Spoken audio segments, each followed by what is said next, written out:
Hello मित्रांनो, welcome back to our channel. आज मावशी बनवणार आहे एकदम सोप्या पद्धतीने झटपट आणि स्वादिष्ट असा आलूचं फतफतं। तर चला बघूया मावशी हा टेस्टी आलूचं फतफतं कसं बनवते। सगळ्यात आधी मावशीने अळूचे देठांची सालं काढून पानं बारीक चिरून घेतले। आता ह्या भाजीला मस्त फ्लेवर देण्यासाठी एक छानसा मसाला तयार करूया। त्यासाठी एका डिश मध्ये 4 ते 5 हिरव्या मिरच्या, 10 ते 12 लसणाचे पाकळ्या आणि थोडंसं खोबरं घ्या। त्यात 1 चमचा जीरा आणि चुटकीभर हळद टाका। आता हे सगळं मिक्सर मध्ये एकदम छान वाटून घ्या। हा मसाला जितका फ्लेवरफुल तितकाच आपल्या भाजीचा टेस्ट मस्त होणार आहे। आता मक्का सोलून घ्या आणि जर तुम्हाला मक्का नको असेल तर शेंगदाणे हे एक मस्त ऑप्शन आहे। कुकर मध्ये 3 ते 4 चमचे तेल घालून गरम करून घ्या। त्यात आधी थोडंसं ठेचलेलं लसूण घाला। लसूण हलकं लाईट ब्राऊन होईपर्यंत परतून घ्या। लसूण ठेचून घेतल्यामुळे त्याचा फ्लेवर तेलात एकदम छान रिलीज होतो। आता त्यात जिरं, आपण तयार केलेला अर्धा वाटलेला मसाला, मक्का आणि चिरलेले अळू घाला।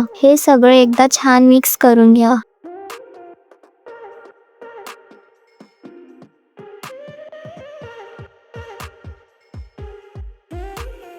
आता उरलेला अर्धा मसाला, थोडासा मसाल्याचा पाणी आणि चवीनुसार मीठ घाला।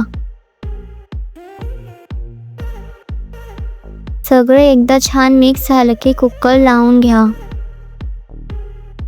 आणि 8 ते 9 शिट्ट्या काढून घ्या आणि बस, आपले एकदम टेस्टी मसालेदार आलूचं फतफतं तयार आहे। कुकर थोडंसं थंड झाल्यावर हा गरम गरम फतफतं सर्व करा। सोबत गरमागरम चपाती आणि मग काय, जेवण एकदम मस्त। तुम्हाला जर ही रेसिपी आवडली असेल तर नक्कीच एकदा घरी ट्राय करा आणि कमेंट मध्ये सांगा की तुम्ही बनवलेलं आलूचं फतफतं कसं झालं। तुम्हाला जर ही रेसिपी आवडली असेल तर चॅनलला लाईक, शेअर आणि सबस्क्राईब करायला विसरू नका। Thank you for waiting till the end. Bye.